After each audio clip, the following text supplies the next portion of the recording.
forgot I need to share it to my page, like I said. I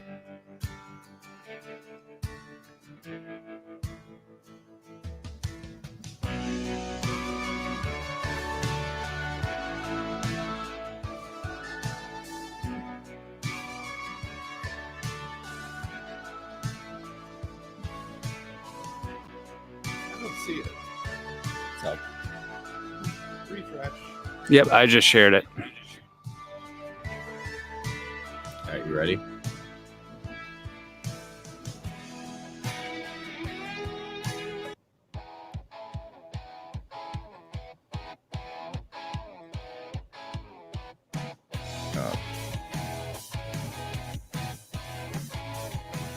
Hi guys, welcome to Threads Podcast, Life Unfiltered, doing new stuff tonight. So it's like, where are we? What's happening? So we are live. We guys can thank you so much for being here tonight and listening to the podcast and downloading and all that fun stuff. So tonight we have an interview with Eric Jackson, and Eric is a pastor out of, I forget the city, but I know it's Wisconsin, right? North Wisconsin. Yep. North. Yeah, and you probably wouldn't be able to pronounce the city very well anyways. It is Minocqua. But yes, North Wisconsin, way up there. So is that like an Indian, like we have like Mackinac and St. Ignace? Is that a kind of like a tribe or something like that? I don't believe it's a tribe, but I'm guessing that verbiage probably does come. We do have a lot of populations around us. That's a big part of our community. So I'm sure that there is some sort of a root in a native language for that. Oh, shoot. I should have said Native American. I'm going to get canceled. My bad. Way to go. So anyways, before we talk to Eric, we are going to have Ben explain kind of what Threads is about and for our new listeners, and then we'll kind of jump into it. Yeah, well, good evening. And if you're listening to this on the audio version, good day to you as well. Just a reminder, you can always join us for the live streams. We will be posting on social media whenever we plan to record. So be sure to check it out there. But Threads Podcast, Life Unfiltered, is a chance for Jason and I to have conversations about things in life that matter. We generally have 3 buckets that we tackle on each episode. Some episodes we do a couple of them. We've even done all 3. But tonight we plan to be focusing mainly on the topic of faith. The other buckets that we touch on are mental health and uncomfortable conversations. So this show is all about those 3 things. It's about focusing on the things in life that tie us together instead of only looking at the things that tear us apart, whether that's politics, religion, or anything else. We want to create a space where we can be open and honest and just have that space where it's okay to talk about things that maybe aren't super easy to talk about. So that's kind of the direction that we will be heading into this evening. And again, our main focus will be faith. Eric has written a book called Pharaoh Christians, which was a very intriguing name, and excited to learn more about that title and what it means and all that good stuff. Eric also has his own podcast, and he is pastor at Foundation Church in Minocqua. That's pretty close. There you go. No, you got it. You got it. Minocqua. Hey, there it is. Minocqua, Wisconsin. So we will be sure to post all of his links on the podcast when it drops so you can get to know more about him. But Eric, I'll just hand it off to you for a little bit here. Just some basic bio questions. We've covered where you live, Minocqua, Wisconsin. What a mouthful. I'm telling you, I'm not going to say it because I'm going to screw it up. So I'm giving it to you to say it from now on. That's my word for the night. Yeah. Nice. You just give him a pause and look at him, and he'll know to fill it in. Right. We need a bell or something every time the bell rings. Anyway, so Eric, are you married, kids? What's your current life look like these days? Yeah, absolutely. And I got a trick for you, because when we moved here, I say it either. So I just say the Northwoods. Just say Northwoods. There you People go. will know exactly what you're talking about. But yeah, I'm married. I'm married to an amazing woman named Leslie. No idea why she puts up with me or all of my shenanigans, but she is definitely my better half. She's a nursing instructor. She's incredibly smart, and yeah, she is an awesome, awesome wife. We don't have any kids. That actually, it's something that I talk about in the book. Is that struggle where we've had to walk through infertility and things like that, and that actually played out a lot of things in my walk with God of helping me understand some things. So right now, I mean, it's basically it's me and her. We got 2 bulldogs. Which Awesome. before the show we were talking about, sometimes I try to use a condenser mic, but it picks everything up, and bulldogs snore so loud. And it would pick them up 2 or 3 floors away snoring. So we switched to a different mics. You won't hear them snoring, but they're kind of our, that's our life. Obviously we're very busy with this whole thing. Leslie is got her own things she's got to try to figure out with being an instructor at a college right now, especially a nursing instructor.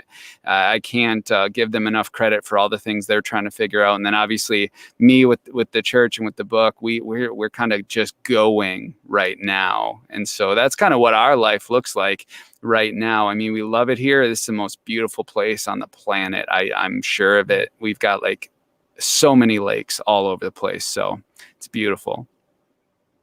Great. Hey, real quick about the nurse thing. My wife is a nurse educator. Okay. That's awesome. Yeah, how is she dealing with it right now? Yeah, she doesn't teach at a college. She's actually a nurse educator at the neonatal unit at the children's hospital. So Right. yeah, it's a tough job, and her work partner, she just lost her work partner. Not lost like she passed away, but like her work partner went back to the floor. So she's in the challenge of finding someone new, and so she's swamped right now. But yeah, thankfully she didn't really have to deal with much COVID stuff.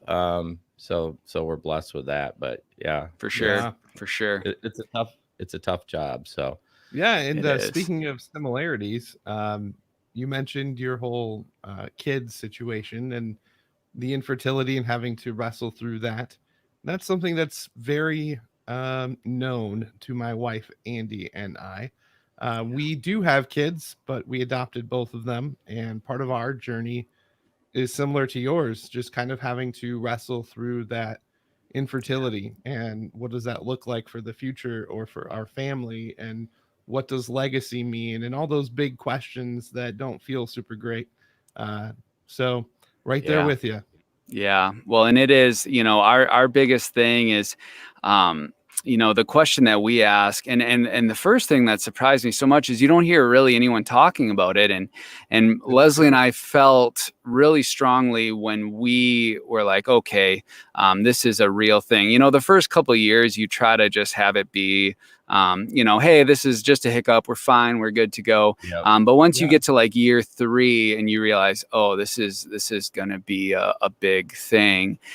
We decided we are going to make it known. We're going to share it. We're going to let people in on the hurt. And it blew me away how many people reached out to us and were like, I'm dealing with the same thing. I had no idea who to talk to. And so I think that there's something that needs to be done of just unstigmatizing that and letting people know that there's a lot of people who are dealing with this and they're not alone, because you feel very alone while you're going through it.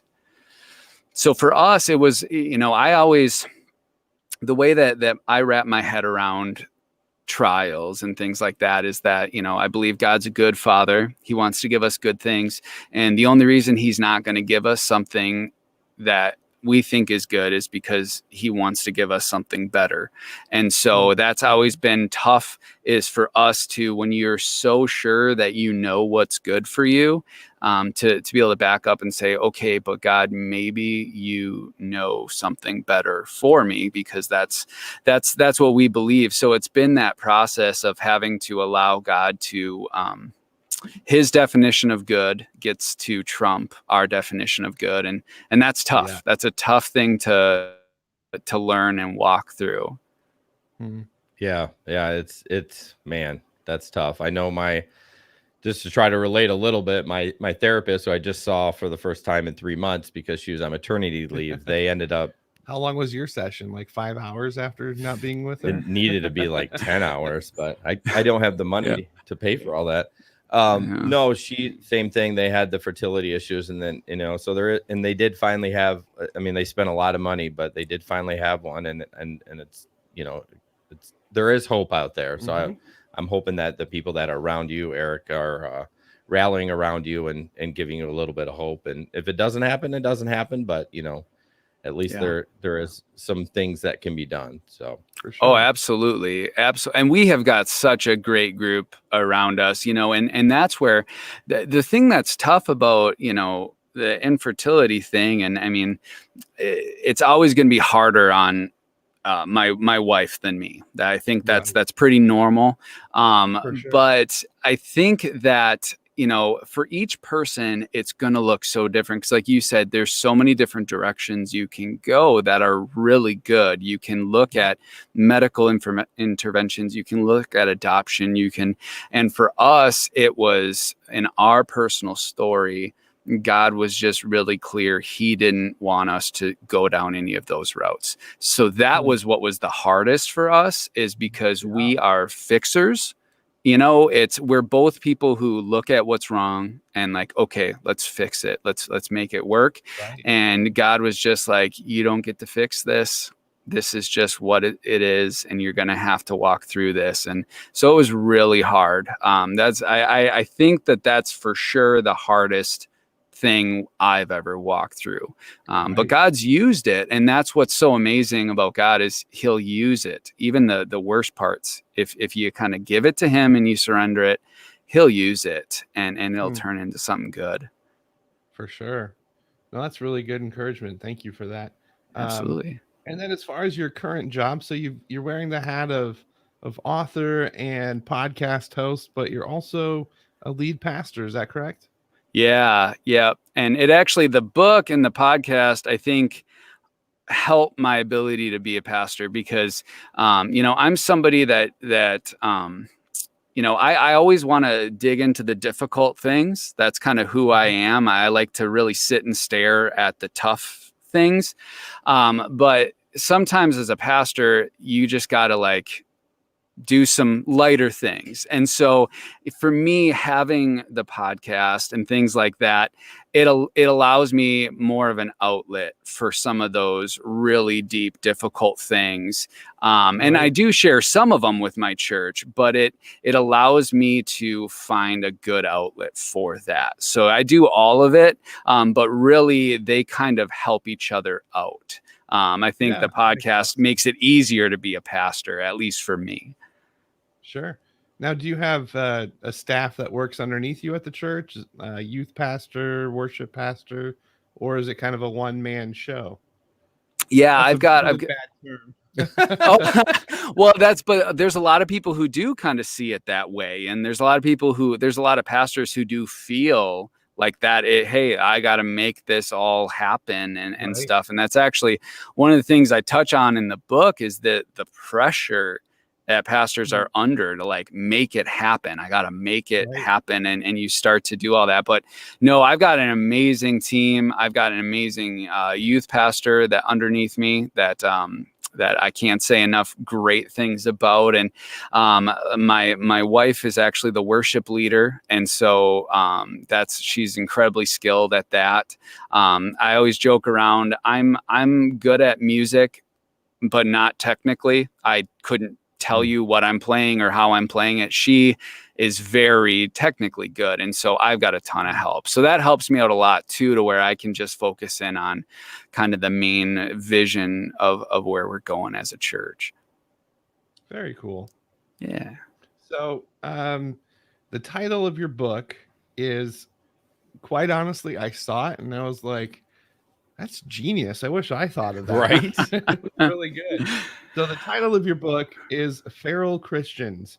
Yeah. I've never heard feral and Christian in the same sentence, but again, it totally makes sense and it clicked with me when I read it. So first of all, way to go, coming up with a great title. Props to you. But for our listeners, could you just explain kind of the basic idea behind Feral Christian?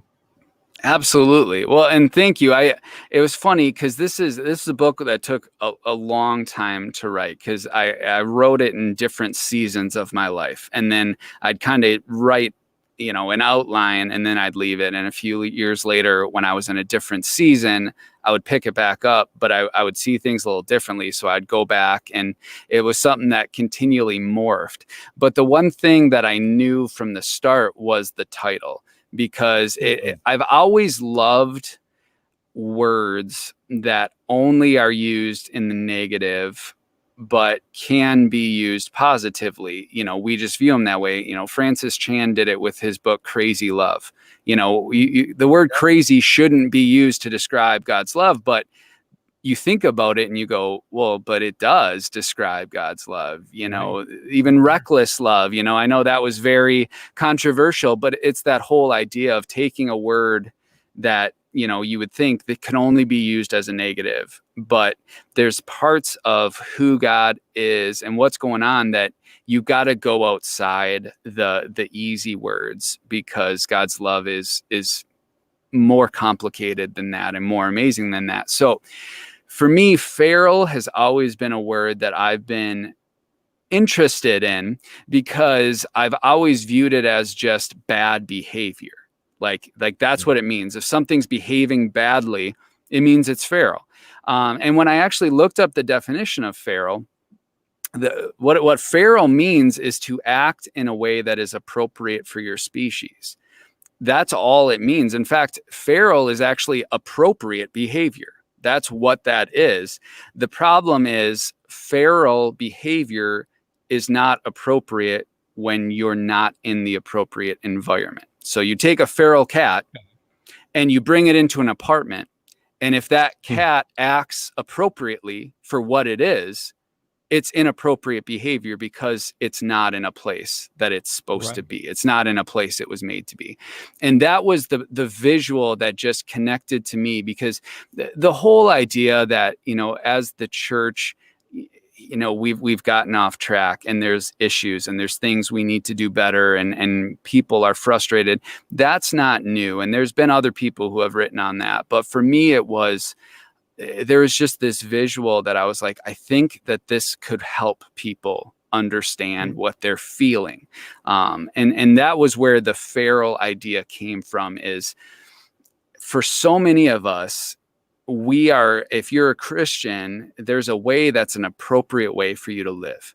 But if you are not in an environment that makes sense for who you are, then just acting in a way that you should act is going to feel wrong. And that's where so many of us are in. And that's where the tension is I want to be a good Christian, but when I act the way I feel like, God is truly calling me to act, it feels inappropriate. So I'm in this hard place where no matter what, I feel like something's off. And that's where the whole idea, I thought the idea of something being feral really, really connected with that and would help people understand it. So with the word feral Christian, do you consider yourself a feral Christian? I consider myself somebody who wants to be a feral Christian. I think that's a journey, because basically the idea of the book is I had this cat that was a Maine Coon. I don't know if you guys have ever seen a Maine Coon, but there's just these huge, fluffy, goofy cats that are amazing. And I loved it. But I remember watching it and just looking at how confused it was in its own skin. It was like it had all these instincts, but it was like so kind of domesticated that I didn't even really know what to do with them. And it just seemed confused. And I looked at it and I was like, that feels like the average Christian. Like we have things in us, but we're just like, I don't even know what to do with this. Like we've been so domesticated over generations that we don't really even know what to do with what we have. And so I think like anything that's been domesticated, to learn how to push outside of the cages and actually live, that's a process. And we see this in the Israelites when they got freed from Egypt. Like, they were freed, they were no longer domesticated, but in their hearts, it took them a long time to truly wrap their head around being free and what that looks like. So for myself, I think I'm on the way there. I want to be there, but I definitely cannot say that I have arrived at that, because I have not. That's really good. So your bio says that you are ordained in the Assemblies of God Church, and I took a look at Foundation's website.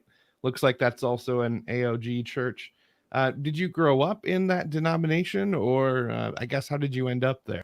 Yeah, that's actually, it's a funny story. So I grew up going to an Assemblies of God church, and we were my dad was a deacon. We were there 5 nights a week. I was on the puppet team. I mean, I'm to everything, but I went to school. Oh yeah. It was a big thing when I was a kid. We did the puppet team, and it was actually a huge hit. I look back and it makes me laugh, because I was like, oh my goodness. But anyways, I was going to school at a private Lutheran school. And so it was really weird, because even at a young age, I've always been someone that notices patterns. That's just kind of, I just see like, okay, I see this happening. And you see these patterns of differences. And yeah, I remember even being young and being like, what, like going from one world to another. It felt like I was going back and forth. And that's when I started really being interested in learning about just the different denominations and why everybody is separate and things like that. And so I actually didn't plan on, even when I knew I was called into ministry, I wasn't planning on Assemblies of God. I was planning on going to non-denominational route. There's a lot of that I really like and respect, but I just got to the point where I had seen so many issues with pastors in non-denominational churches, because they didn't have accountability above them. And I knew in my heart, I wanted to be a part of something where there was somebody to answer to, where I didn't get to just do whatever I wanted, because I had seen that go really badly, as I'm sure most people have seen it go really badly. And so that's where I just said, okay, well, what lines up the most with my beliefs? And that was the Assemblies of God. So I ended up going that route to get ordained at that point. But it was definitely a journey for me that I had to get brought through. You bring up the no one above you. So non-denominational churches don't have like, because like who would they report to? Yeah, well, it's weird. I always feel like Alive is non-denominational, but it's not. They have the Christian Reform above them, but they don't say that they're a Christian Reformed church. So it's like, what is Alive then? Is it? I don't need, like, I'm asking you, Ben, if I know it's not your church, but I mean, but even like City Life or like, where do they City Life is a Wesleyan church. Okay. So, and I think Alive is they're CRC, at least supported by the Christian or the Reformed Church. Yeah, I know that, but they don't advertise it. Right, but I don't think they need to necessarily. No. It just gives them that structure so that Pastor Terry or whoever, if there's an issue, somebody from the CRC can come and be like, that's not okay. I mean, literally, I found out today that non-denoms, like I would tell people, oh, it's non-denominational. It's like, well, come as you are. So I've been using that term wrong. Right. Well, but there's even the Assemblies is going very much that route, where a lot of the Assemblies churches, you wouldn't know, because that's not a big, I think that's a generational thing. I think for a long time it was like, hey, I moved to the new city, and where's the AOG church? Because that's where I'm going. And so it was like, everybody was like, your denomination was front and center because people were loyal to the denomination. And I think that's changed. I think people are much more like, hey, where's a place that I feel like I belong? And where's a place where, the heart of the leaders match with my heart? And so people seem less worried about denominations.